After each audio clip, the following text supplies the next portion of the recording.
You feel that? That rumble you thought was gone for good?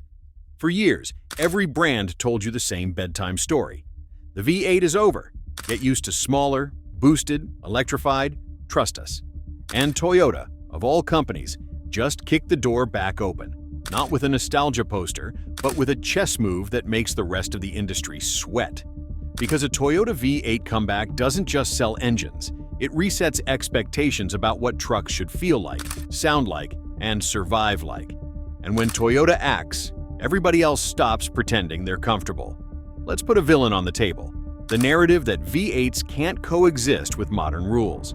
That narrative only works if nobody with discipline and scale challenges it. Toyota is the one company that can do the hard version. Build something durable enough to pass the new tests, efficient enough to dodge the fines, and simple enough for owners to understand 10 years from now. If they pull that off, even as a halo or limited run configuration, it embarrasses the V8 is impossible excuse, and that's why the other brands are panicking. But pump the brakes. This isn't a fairy tale where a brand slaps 8 cylinders in everything tomorrow. The comeback isn't a time machine.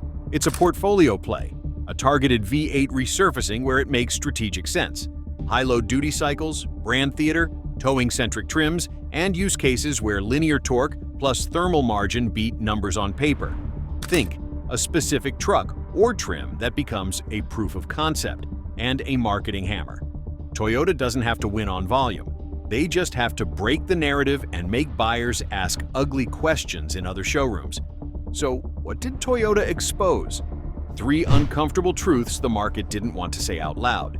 Truth number 1. Thermal strategy beats spec sheet psychology. Turbo V6s look great in brochures. Under load, heat, headwind, altitude, their strategies protect hardware with enrichment and timing moves that erase the MPG gap and soften response. A modern V8, with the right cam authority, dual injection, and aggressive deactivation stays predictable when you're working. That predictability is truck value. Toyota's comeback says the quiet part, efficiency you can plan around, efficiency that collapses on a grade. Truth number 2, duty cycle matters more than test cycles. The reason customers still whisper, "I miss the V8," is not ideology. It's the way big displacement absorbs load without flinching. Fleet averages and EPA cycles don't simulate your boat ramp. Your 9% grade in July, your 33-inch tires, your headwind across Wyoming. Toyota bringing a V8 back anywhere in the portfolio admits publicly what private towing forums have said for years. Specific work wants simple leverage. Truth number 3. Reliability is a feeling you can hear. A quiet, boosted engine that occasionally coughs and relights under weird weather isn't broken, but it feels fragile. A V8 that warms clean and responds linearly makes owners relax. Toyota's brand equity has always been this: make durability feel obvious. A V8 halo rekindles that feeling in a way charts can't. Let's talk mechanics, so this isn't mythology.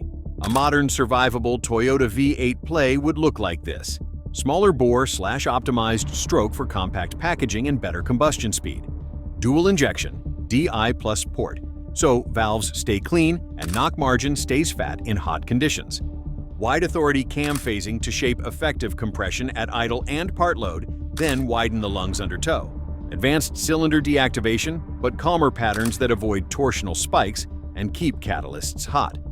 Thermal funneling, low-mass manifolds, smart coolant routing, fast catalyst light-off, because emissions are won in the first minute.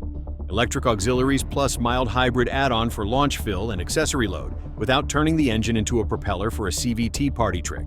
Short, honest gear spacing that resists lugging. Keep BSFC in the friendly island. Stop chasing brochure RPM. Now, why does this make other brands sweat? 1. It exposes the "we can't" myth. If Toyota ships a compliant, reliable V8, even in limited trims, customers will walk into Ford/Ram/GM dealers and ask, "So, why can't you?" The real answer: we don't want to carry 2 architectures while we electrify. Doesn't play well on a Saturday test drive. 2. It re-anchors resale psychology. V8 trucks historically wear miles better in buyers' minds. If Toyota proves a clean-sheet modern V8 holds value and avoids drama, resale delta becomes a weapon. brands pushing only small boosted options have to fight a story that Toyota just relit. 3. It moves the conversation from lab to life. If the Toyota V8 is positioned as the truck for people who actually tow, Ford/Ram/GM must answer with more than marketing. They either lean harder into heavy-duty electrified hybrids that behave like V8s under load, or they concede ground in the towing buyer's brain. So what's the catch for Toyota? 2, actually. Cost and complexity. A modern clean V8 isn't the cheap, lazy formula from 2005. Dual injection, phasers, deactivation, thermal tricks. There's brain inside the brawn. The win is predictability under load, not primitive simplicity. Portfolio pressure. Toyota still needs iForce, Turbo 6, and hybrid powertrains to win fleet math. The V8 can't be a volume savior. It must be a halo that pays for itself by stealing conquests and stabilizing resale. Let's bring this home to how it drives, because that's what buyers feel. Launch, not explosive, assured. No early enrichment whiplash. Merge, one downshift, big lungs, no wheeze. Grade, holds gear at a steady RPM where cooling is happy. No hunting, no heat panic. Towing. The truck stops feeling like it's negotiating with physics. It just goes. That feel is exactly why every brand is panicking. If Toyota restores that experience, even for a slice of trims, the rest must counter with either hybrid systems that impersonate a V8 underload or a return volley of their own. Either way, the market moves toward usable power again, not just lab cycle wins. All right, let's answer the comments you're already typing. Is Toyota really bringing back a V8 everywhere? No, and that's not the point. A targeted comeback in the right trims still breaks the narrative and reclaims the towing/long-haul mindshare, which is the profitable slice brands fight over. Won't regulations kill this anyway? Regulations kill lazy engines. A modern V8 with fast light-off, intelligent deactivation, dual injection, and tight cam control passes, especially paired with hybrid assist options. The reason many brands walked away wasn't inability. It was portfolio cost and timing. Toyota can amortize long and slow. That's their superpower. Aren't boosted 6s still more efficient? At light load, yes. Under sustained load, the gap shrinks or flips because heat management becomes king. Toyota's move forces the industry to admit that in public.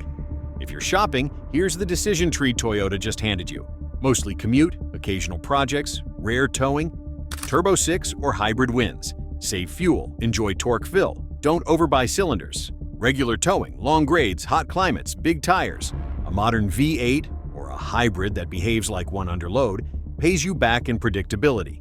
Fuel you can plan for, temps that don't spike, response that doesn't fade. Keep trucks 10 years? Choose the architecture with the fewest conditional behaviors for your life. If you don't want to learn boosted rules, big displacement with modern controls is the easy button. And if you already own a Turbo 6 and you're feeling attacked, don't. This isn't V8 supremacy, it's use case honesty. Run the powertrain that matches your duty cycle and treat it like a system. The panic isn't about owners, it's about product planners who just got called on a bluff. Let's finish with the playbook that other brands will run in response, because they have to. Tow truth campaigns. Real numbers at 65 miles per hour into wind, not brochure peaks. Hybrid torque under load, electric fill tuned to hold gear and keep EGTS down. V8 behavior without V8 consumption. Thermal transparency, bigger cooling stacks, smarter shutter logic, and public test data. Resale guarantees, longer powertrain coverage or buyback floors to fight Toyota's confidence story. Limited run nostalgia trims. Expect heritage badges and sound-tuned exhausts. They'll sell feelings while they rework strategy. The bottom line, Toyota's V8 comeback doesn't have to win on volume to win the war. It only has to prove that the V8 is dead story was lazy. Once that proof exists in a dealership, every brand has to answer for why your trailer, your headwind, and your next 10 summers should trust a spreadsheet over a torque curve you can feel. You came for panic. You got perspective. The V8 isn't a time machine, it's a tool, and Toyota just reminded the class what the tool is for. If they deliver the modern, clean, load-honest version, and all signs say they know exactly how, the rest of the market has two choices: match the feel or explain to your face why you don't need it. The rumble you hear isn't just exhaust, it's the sound of a narrative cracking,